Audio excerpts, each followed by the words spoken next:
19 अक्टूबर 2024 को इजरायल के सीसेरा में पीएम नेतन्याहू के निजी आवास पर एक ड्रोन हमला हुआ था।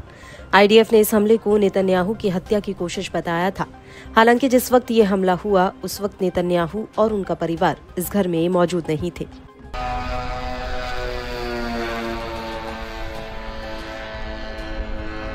लेकिन अब इस हमले को लेकर एक बहुत बड़ा खुलासा हुआ है। दरअसल हिजबुल्ला के media relations officer Mohammad Afif ने नेतन्याहू के घर पर हुए हमले की जिम्मेदारी ली है। उन्होंने कहा कि हिजबुल्ला इस हमले की जिम्मेदारी लेता है। अफीफ ने आगे कहा कि प्रतिरोध की आंखें नेतन्याहू को देख रही हैं और कान सुन रहे हैं। अगर हम इस बार तुम तक नहीं पहुंच पाए तो हमारे बीच दिन रात और युद्ध का मैदान है। अफीफ ने अपने इसी बयान में आईडीएफ को लेकर कहा कि आयरन के बदले आयरन, खून के बदले खून और आग के बदले आग। अब हिजबुल्ला आईडीएफ को जैसे का तैसा जवाब देगा। वहीं हिजबुल्ला के इस बयान के बाद हमास की सैन्य शाखा अल कासिम ब्रिगेड्स का भी बयान आया है। दरअसल अल कासिम ब्रिगेड्स के प्रवक्ता अबू उबैदा का कहना है कि नेतन्याहू के घर पर हमला इजरायली नेताओं को एक संदेश है कि प्रतिरोध के नेताओं की शहादत किसी भी आंदोलन को कमजोर नहीं कर सकती। आपको बता दें कि उबैदा का इशारा सीधे हसन नसरल्लाह की तरफ था, क्योंकि नसरल्लाह की मौत के बाद ऐसा कहा जा रहा था कि हिजबुल्ला बेहद ही कमजोर पड़ गया है। लेकिन अल कासिम के प्रवक्ता का कहना है कि अब हिजबुल्ला और ज्यादा मजबूत हुआ है और वो इजरायल को और ज्यादा दर्द चोट देने के लिए प्रतिबद्ध है।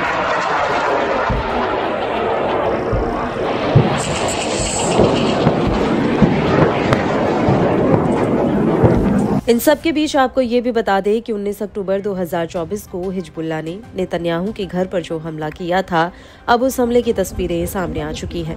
दरअसल इजरायली सेना ने नेतन्याहू के घर की कुछ तस्वीरें जारी की हैं, जिनमें ड्रोन हमले में हुआ नुकसान साफ नजर आ रहा है। इजरायली मीडिया के मुताबिक हिजबुल्ला का ये ड्रोन नेतन्याहू के बेडरूम की खिड़की से टकराया और इसमें हुए धमाके की वजह से बेडरूम की खिड़की चटक गई थी। लेकिन ये ड्रोन घर में घुसपैठ करने में नाकाम रहा, क्योंकि नेतन्याहू के बेडरूम की खिड़की में जो कांच लगा था वो बेहद ही मजबूत था। इसके अलावा बेडरूम में अन्य सुरक्षा प्रबंध भी किए गए थे।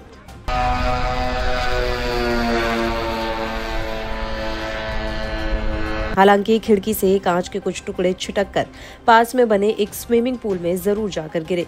इजरायली मीडिया के मुताबिक इस हमले में कोई भी हताहत नहीं हुआ और नेतन्याहू और उनकी पत्नी भी घर में मौजूद नहीं थी।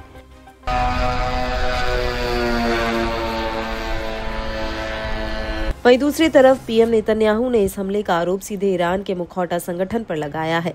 उन्होंने कहा है कि जो कोई भी इजरायलियों को नुकसान पहुंचाएगा वो उनसे भारी कीमत वसूलेंगे।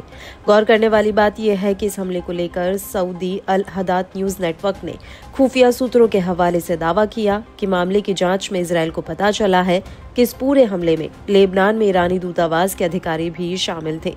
आईडीएफ का कहना है कि हिजबुल्ला ने इजरायल पर 3 ड्रोन फायर किए थे, जिसमें से 2 ड्रोन पहले ही मार गिराए गए थे, जबकि एक ड्रोन आईडीएफ के रडार को चकमा देते हुए नेतन्याहू के घर तक पहुंचा था। यहां तक कि इजरायल के लड़ाकू हेलीकॉप्टर भी इस ड्रोन को इंटरसेप्ट नहीं कर पाए, क्योंकि ये ड्रोन अचानक से आईडीएफ के रडार से गायब हो गया था और आईडीएफ को ऐसा लगा था कि ये ड्रोन कहीं क्रैश हो गया है। लेकिन हमले के कुछ ही मिनट पहले ये ड्रोन दोबारा से रडार पर नजर आया था।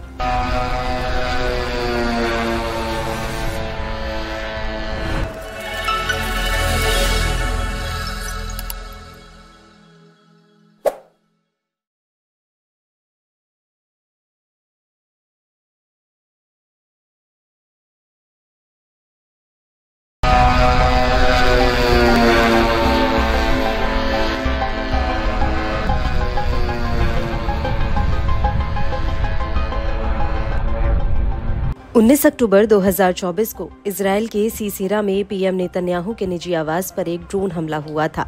आईडीएफ ने इस हमले को नेतन्याहू की हत्या की कोशिश बताया था। हालांकि जिस वक्त ये हमला हुआ उस वक्त नेतन्याहू और उनका परिवार इस घर में मौजूद नहीं थे।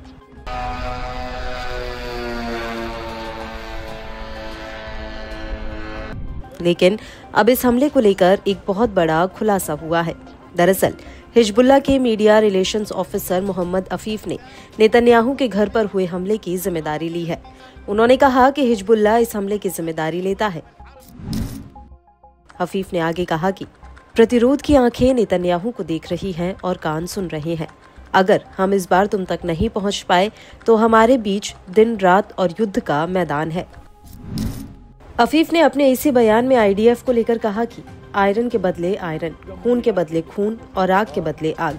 अब हिजबुल्लाह आईडीएफ को जैसे का तैसा जवाब देगा। वहीं हिजबुल्लाह के इस बयान के बाद हमास की सैन्य शाखा अल कासिम ब्रिगेड्स का भी बयान आया है। दरअसल अल कासिम ब्रिगेड्स के प्रवक्ता अबू उबैदा का कहना है कि नेतन्याहू के घर पर हमला इजरायली नेताओं को एक संदेश है कि प्रतिरोध के नेताओं की शहादत किसी भी आंदोलन को कमजोर नहीं कर सकती। आपको बता दें कि उबैदा का इशारा सीधे हसन नसरल्लाह की तरफ था, क्योंकि नसरल्लाह की मौत के बाद ऐसा कहा जा रहा था कि हिजबुल्लाह बेहद ही कमजोर पड़ गया है। लेकिन अल कासिम के प्रवक्ता का कहना है कि अब हिजबुल्लाह और ज्यादा मजबूत हुआ है और वो इजरायल को और ज्यादा दर्द चोट देने के लिए प्रतिबद्ध है।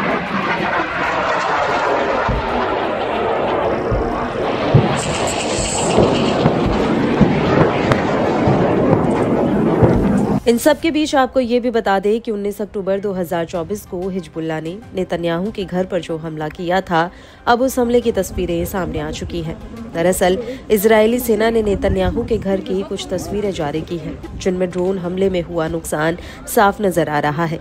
इजरायली मीडिया के मुताबिक हिजबुल्लाह का ये ड्रोन नेतन्याहू के बेडरूम की खिड़की से टकराया और इसमें हुए धमाके की वजह से बेडरूम की खिड़की चटक गई थी। लेकिन ये ड्रोन घर में घुसपैठ करने में नाकाम रहा, क्योंकि नेतन्याहू के बेडरूम की खिड़की में जो कांच लगा था वो बेहद ही मजबूत था। इसके अलावा बेडरूम में अन्य सुरक्षा प्रबंध भी किए गए थे।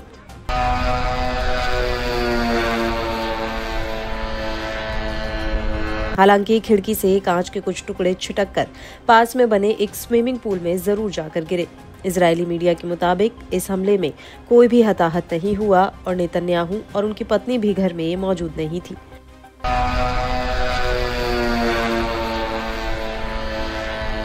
वहीं दूसरी तरफ पीएम नेतन्याहू ने इस हमले का आरोप सीधे ईरान के मुखौटा संगठन पर लगाया है।